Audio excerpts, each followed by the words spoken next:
नमस्कार good morning everyone मो आर्य आज गुरुत्वपूर्ण खबर गुड़िक आपण मानक जनइबी न्यूज गुड़िक भल लगे निश्चित भाव गोटे लाइक करी चैनल को सब्सक्राइब करदे। तो चलतु आज गुरुत्वपूर्ण खबर गुड़िक नजर पकईवा। तेज लैंडफॉल कला बात्या फेंगाल 3 तारिख पर्यंत ओडिशार यही सबु जिला गुड़िक प्रबल अति प्रबल सचिव वर्षा। तेज दक्षिण पश्चिम बंगोपसागर में सृष्टि होइथिबा लघुचापटी बात्या फेंगाल रूप नहीं सारी बेले राति लैंडफॉल करिछि। यार प्रभाव में तमिलनाडु और पड़ोसी प्रबल वर्षा पवन लगी रही। ओडिशार मध्य विभिन्न स्थान में कोहल पाग रही सहित प्रबल अति प्रबल वर्षा लगी रही। मालकानगिरी कोरापुट रायगड़ा गंजाम गजपति पुरी और खोर्धा जिले में गोटे 2टी स्थान में हालुकारू मध्यम धरणर वर्षा हेब। 3 तारिख में मालकानगिरी कोरापुट रायगड़ा गंजाम और गजपति जिले में गोटे 2टी स्थान में हालुकारू मध्यम धरणर वर्षा हेब बोली जनापड़ी अछि। सेहिपरि 4 तारिख में मालकानगिरी और कोरापुट जिलार गोटे 2टी स्थान में हालुकारू मध्यम धरणर काचिब वर्षा। सूचना था कि रविवार दिन राज्यर विभिन्न स्थान में हालुकारू मध्यम धरणर वर्षा रेकर्ड करा जाई अछि। गंजाम केन्दुझर कंधमाल देवगढ़ मयूरभंज संबलपुर अनुगुल ढेंकानाल सुंदरगढ़ एवं नयागढ़ आदि जिले में किछि स्थान में वर्षा रेकर्ड करा जाई अछि। सेहिपरि आज एही सबु जिले में किछि मात्रा रे वर्षा हेब बोली जଣା पड़िछि। परवर्ती खबर समस्तक पई बड़ खुशीर खबर। प्रत्येक मासरे समस्तଙ୍କୁ मिलिबो 3000 टंकार पेंशन। तेबे श्रमिक कर्मचारी मानक पई एबे एक खुशीर खबर रही। पेंशन जोगाइबा पई राज्य मुख्यमंत्री घोषणा करिसेंती। या सहित मुख्य शासन सचिव पेंशन योजना को कार्यकारी करबा पई प्रस्तुति चलिछि। या अधीन 41 रु 45 वर्ष बयसर असंगठित श्रमिक रास्ताघाट विक्रेता एवं लोक मानकु 60 वर्ष बयसर मासिक 3000 टंका पेंशन प्रदान कराजिबो। मुख्यमंत्री पेंशन योजना कार्यकारी करबाकू हेबे प्रस्तुत आरंभ करा जाई अछि। ए लाभ पाइबा पई 41 रु 45 वर्ष मध्य ग्रेड थिबा व्यक्ति मानकु 60 वर्ष बयस पर्यंत प्रति मासरे 100 टंका जमा करबाकू पड़िबो एवं ता बदल रे समस्तଙ୍କୁ प्रति मासरे 3000 टंका पेंशन मिलबाकू जाउछि। ए लाभटी पाइबा पई 41 रु 45 वर्ष मध्य ए ग्रेड थिबा व्यक्ति मानकु मासकु 3000 टंका पेंशन मिलबाकू जाउछि। परवर्ती खबर आजिठार लागू होला एही सबु नुवा नियम। तेबे आजिठार नियम आरंभ होइछि।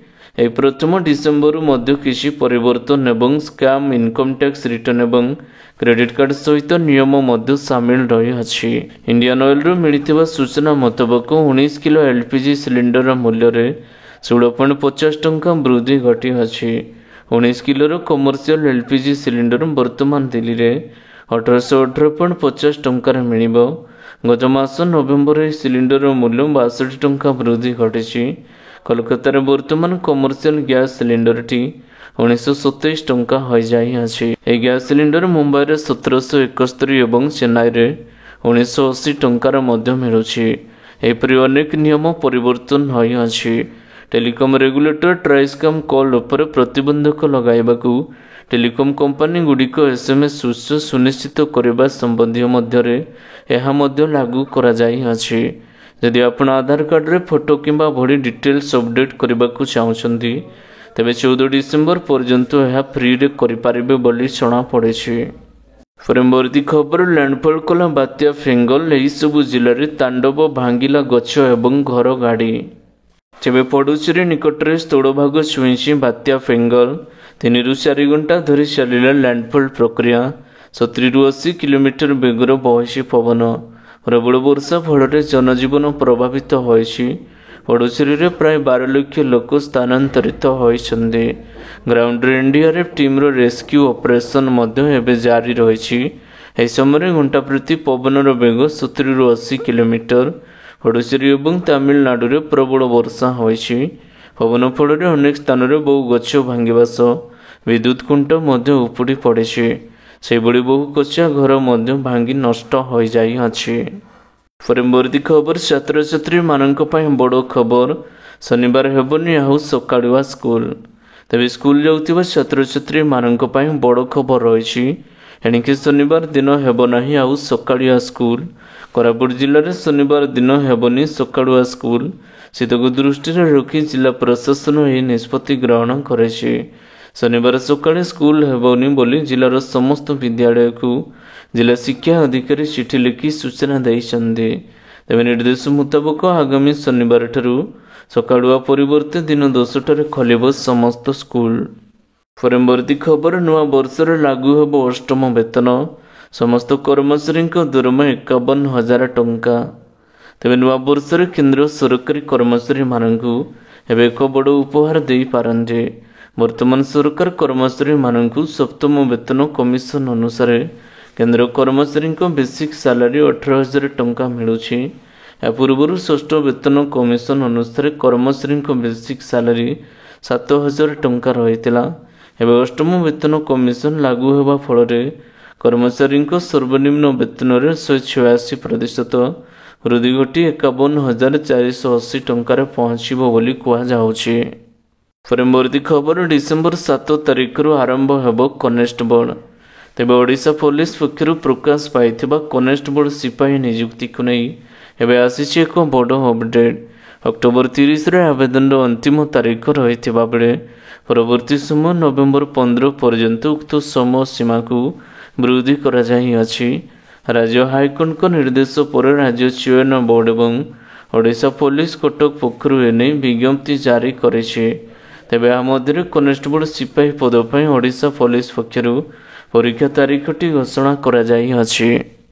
परवर्ती खबर मास आरंभ कमिगला सुनार दाम। तेबे डिसेम्बर मासर प्रथम दिन में सुना सस्ता होइछि।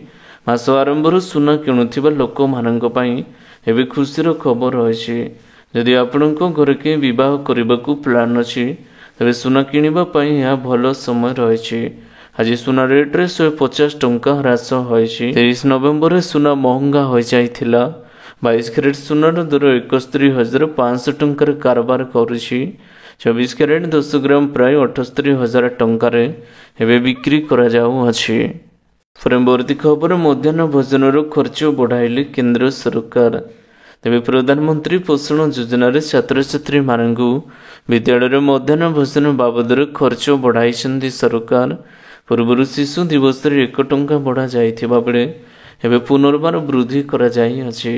आज लागू करा जिबाकू पीएम घोषणा राज्य प्रकल्प निर्देशक रघुराम आराय ने समस्त जिलापाल मानकु चिठी लिखिछन्ते।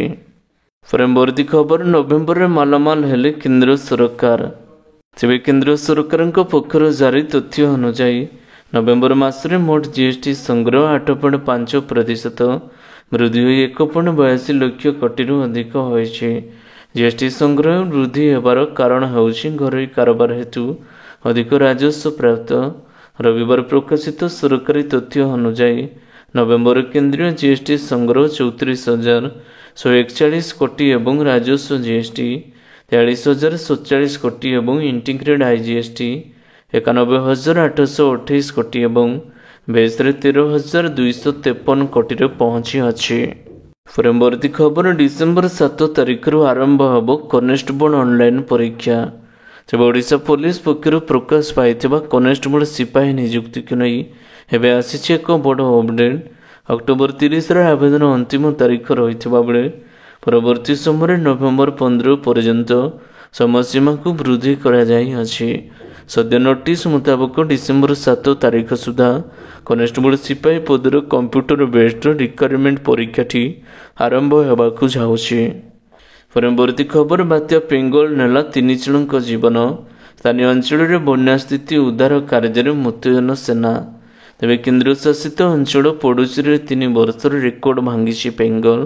ओडिशार संध्यारे तमिलनाडु एवं पड़ोसी उपकूल बात्याटी लैंडफॉल करे अछि। या प्रभाव रे प्रभावित अंचल रे लगाण वर्षा होइतिला। स्थानीय अंचल रे एबे भी जलमग्न होई रहिछि। पेंगल प्रभाव रे पड़ोसी रे 46 mm वर्षा होइछि जहाँ गत 30 वर्ष मध्य सर्वाधिक रेकर्ड करा जाई अछि। परवर्ती खबर डिसेम्बर 4 नौसेना दिवस पालन निमंते पुरी बेलाभूमि में जोरदार प्रस्तुति। तेबे डिसेम्बर 4 तारिख नौसेना दिवस पालन निमंते पुरी बेलाभूमि में चली जोरदार प्रस्तुति। ଜଳ ଏବଂ ଆକାଶ ମାର୍ଗରେ ଋଣ କୌଶଳ ଦେଖାଇବେ 15ଟି ୱାରସିପ୍ ଏବଂ 40ଟି ଏୟାରକ୍ରାଫ୍ଟ ଭାରତୀୟ ନୌସେନା ଏବଂ ବାୟୁସେନା ପକ୍ଷରୁ ପ୍ରଦର୍ଶିତ ହେବ ଆକର୍ଷଣୀୟ ଯୁଦ୍ଧ କଳା ଏବଂ କୌଶଳ। ଆଜି ଏବଂ ଫୁଲ୍ ଡ୍ରେସ୍ର ରିହର୍ସାଲ ହେବ ଅନୁଷ୍ଠିତ। ଆଜି ମଧ୍ୟାହ୍ନ ସେନା ଏବଂ ଜିଲ୍ଲା ପ୍ରଶାସନ ପକ୍ଷରୁ ଅନୁଷ୍ଠିତ ମିଳିତ ସାମ୍ବାଦିକ ସମ୍ମିଳନୀରେ ଏହି ସୂଚନା ଦିଆଯାଇଅଛି। ପରବର୍ତ୍ତୀ ଖବର 2027ରେ ପ୍ରଥମ ପର୍ଯ୍ୟାୟ ମେଟ୍ରୋ ପ୍ରକଳ୍ପ। ତେବେ ଡିସେମ୍ବର 2027 ସୁଦ୍ଧା ମେଟ୍ରୋ ପ୍ରକଳ୍ପର ପ୍ରଥମ ପର୍ଯ୍ୟାୟ କାର୍ଯ୍ୟ ଶେଷ ହେବ ବୋଲି ଭୁବନେଶ୍ୱର ସାଂସଦ ଅପରାଜିତା ଷଡ଼ଙ୍ଗୀ କହିଛନ୍ତି। ଆଜି ଶ୍ରୀମତୀ ଷଡ଼ଙ୍ଗୀ ମେଟ୍ରୋ ପ୍ରକଳ୍ପ କାର୍ଯ୍ୟାଳୟରେ କାର୍ଯ୍ୟର ସମୀକ୍ଷା କରିଛନ୍ତି। ପ୍ରଥମ ପର୍ଯ୍ୟାୟରେ ମୋଟ 13ଟି ଟ୍ରେନ୍ ଚାଲିବ। 26 କିଲୋମିଟର ଦୀର୍ଘ ରୁଟ୍ରେ 20ଟି ଷ୍ଟେସନ ରହିବ। ପ୍ରତ୍ୟେକ ଟ୍ରେନ୍ରେ 3ଟି ଲେଖାଏଁ କୋଚ୍ ରହିବ ବୋଲି ଜଣାପଡ଼ିଛି। ପରବର୍ତ୍ତୀ ଖବର ରୁଟ୍ 31 ଦେଇ ଚଳାଚଳ କରିବ ମୋ ବସ୍। ତେବେ ରାଜ୍ୟର ବିଭିନ୍ନ ଆୟୁକ୍ତ କାର୍ଯ୍ୟାଳୟ ଏପ୍ରିଲ 2023ରୁ ତୋଷାଳୀ ଭବନଠାରେ କାର୍ଯ୍ୟ କରି ଆସୁଛି। ଏହି ରୁଟ୍ରେ କୌଣସି ସାର୍ବଜନୀନ ବାହନର ଚଳାଚଳ ନଥିବାରୁ କାର୍ଯ୍ୟାଳୟକୁ ଆସୁଥିବା ଭିନ୍ନକ୍ଷମ ବ୍ୟକ୍ତିମାନେ ବିଶେଷ ଅସୁବିଧାର ସମ୍ମୁଖୀନ ହେଉଛନ୍ତି। ଏହାକୁ ଦୃଷ୍ଟିରେ ରଖି ଭିନ୍ନକ୍ଷମ ଆୟୋଗ କ୍ରୁଟ୍ ଭୁବନେଶ୍ୱର ପରିଚାଳନା ନିର୍ଦ୍ଦେଶକ ଏବଂ ସାଧାରଣ ସମ୍ପାଦକଙ୍କୁ ପତ୍ର ଲିଖି ତୋଷାଳୀ ଭବନ ଦେଇ ମୋ ବସ୍ ଚଳାଚଳ ପାଇଁ ଅନୁରୋଧ କରିଛନ୍ତି। ଭିନ୍ନକ୍ଷମ ବ୍ୟକ୍ତିମାନଙ୍କର ସୁବିଧା ପ୍ରତି ଦୃଷ୍ଟି ଦେଇ କ୍ରୁଟ୍ ସମ୍ପାଦିକ ଏହି ରୁଟ୍ରେ ମୋ ବସ୍ ଚଳାଚଳ ପାଇଁ ସମ୍ମତି ପ୍ରଦାନ କରିଛନ୍ତି। ପରବର୍ତ୍ତୀ ଖବର ରାଜ୍ୟର ଅଣାୟତ୍ତ ଆଳୁର ସ୍ଥିତି 2 ଦିନରେ କେଜି ପ୍ରତି ବଢ଼ିଲାଣି 10 ଟଙ୍କାରୁ ଅଧିକ। ତେବେ ପଶ୍ଚିମବଙ୍ଗ ସରକାର ଓଡ଼ିଶାକୁ ଆଳୁ ପଠାଇବା ବନ୍ଦ କରିବା ପରେ ଆମ ରାଜ୍ୟର ସ୍ଥିତି ବିଗିଡ଼ିବାରେ ଲାଗିଛି। ଦିନ ଗଡ଼ିବା ସହ ଆଳୁର ଦର ବଢ଼ି ଚାଲିଛି। ହେଲେ ଆଳୁ ଦର ବୃଦ୍ଧି କଥାକୁ ମାନିବାକୁ ନାରାଜ ବିଭାଗୀୟ ମନ୍ତ୍ରୀ, ଯାହାକୁ ନେଇ ବଢ଼ିବାରେ ଲାଗିଛି ଅସନ୍ତୋଷ। ଆଳୁ କିଲୋ ପିଛା 30 ଟଙ୍କାରେ ନିଜେ କିଣିଛନ୍ତି ବୋଲି ଯୋଗାଣ ମନ୍ତ୍ରୀ କହୁଥିବା ବେଳେ ବାସ୍ତବରେ ବଜାରରେ ଆଳୁ ଦର ଗତ 2 ଦିନ ଭିତରେ କିଲୋ ପ୍ରତି 10 ଟଙ୍କାରୁ ଅଧିକ ବଢ଼ି ସାରିଛି। ପଶ୍ଚିମବଙ୍ଗ ମୁଖ୍ୟମନ୍ତ୍ରୀ ମମତା ବାନାର୍ଜୀ ଆଳୁ ଦେବା ବନ୍ଦ କରିଦେବା ପରେ ଆମ ରାଜ୍ୟରେ ଏଭଳି ସ୍ଥିତି ସୃଷ୍ଟି ହୋଇଅଛି। ପରବର୍ତ୍ତୀ ଖବର ଧାନ କିଣା ସମ୍ପର୍କିତ ଅଭିଯୋଗର ତୁରନ୍ତ ଆଶୁ ସମାଧାନ। ଶୁଣାଣି ପାଇଁ ପ୍ରତି ଜିଲ୍ଲାରେ ନିଯୁକ୍ତି ନୋଡାଲ ଅଧିକାରୀ। ତେବେ ଚଳିତ ଖରିଫ ଋତୁରେ ଧାନ ବିକ୍ରୟ ପାଇଁ ପଞ୍ଜୀକୃତ ଚାଷୀମାନଙ୍କ ନିମନ୍ତେ ସରକାର ସମସ୍ତ ଆଗୁଆ ପଦକ୍ଷେପ ଗ୍ରହଣ କରିଛନ୍ତି। କୃଷକମାନଙ୍କ ଧାନ ବିକ୍ରୟ ସଂକ୍ରାନ୍ତୀୟ ବିଭିନ୍ନ ଅଭିଯୋଗରେ ତ୍ୱରିତ ସମାଧାନ ପାଇଁ ସମସ୍ତ ଜିଲ୍ଲାରେ ନୋଡାଲ ଅଧିକାରୀମାନଙ୍କୁ ଏବେ ନିଯୁକ୍ତି ଦିଆଯାଇଅଛି। କୃଷକମାନେ ଘରେ ବସି ସେମାନଙ୍କର ଟୋକନ ନମ୍ବର, ସର୍ବନିମ୍ନ ସହାୟତା ମୂଲ୍ୟ, ପ୍ରାପ୍ୟ ଆଦି ସମ୍ପର୍କରେ ଜାଣିପାରିବେ। ଏଥିସହିତ ଇଣ୍ଟରାକ୍ଟିଭ୍ ଭଏସ୍ ରେସ୍ପନ୍ସ ସିଷ୍ଟମ ମଧ୍ୟ କାର୍ଯ୍ୟକ୍ଷମ କରାଯାଇଅଛି, ଯାହାଦ୍ୱାରା ଅଭିଯୋଗ ପଞ୍ଜୀକରଣ ସହଜ ହୋଇଯାଇଛି। ପରବର୍ତ୍ତୀ ଖବର ଓଡ଼ିଶାର 7ଟି ଜିଲ୍ଲାରେ ସକ୍ରିୟ ମାଓବାଦୀ। ତେବେ ଦେଶର 38ଟି ଜିଲ୍ଲାରେ ମାଓବାଦୀ ସକ୍ରିୟ ରହିଥିବା ବେଳେ ଓଡ଼ିଶାର 7ଟି ଜିଲ୍ଲା ମାଓ ପ୍ରଭାବିତ ବୋଲି ଜଣାପଡ଼ିଛି। ସୀମା ସୁରକ୍ଷା ବାହିନୀ BSF ଆଇଜି ଚାରୁଧ୍ୱଜ ଅଗ୍ରୱାଲ କହିଛନ୍ତି, ଓଡ଼ିଶାରେ 60ରୁ 70 ନକ୍ସଲ ଅଛନ୍ତି, କିନ୍ତୁ ସେଥିରେ ଓଡ଼ିଶା କ୍ୟାଡର ନକ୍ସଲଙ୍କ ସଂଖ୍ୟା ମାତ୍ର 6 କିମ୍ବା 7 ହେବ। ଓଡ଼ିଶାରେ ସକ୍ରିୟ ଥିବା ନକ୍ସଲଙ୍କ ମୁଖ୍ୟତଃ ଛତିଶଗଡ଼ ଏବଂ ଆନ୍ଧ୍ର କ୍ୟାଡର ବୋଲି ସେ କହିଛନ୍ତି। ଓଡ଼ିଶାରେ ନକ୍ସଲ ଆନ୍ଦୋଳନର ନେତୃତ୍ୱ ନେଉଛି ଛତିଶଗଡ଼ ଏବଂ ଆନ୍ଧ୍ର କ୍ୟାଡର।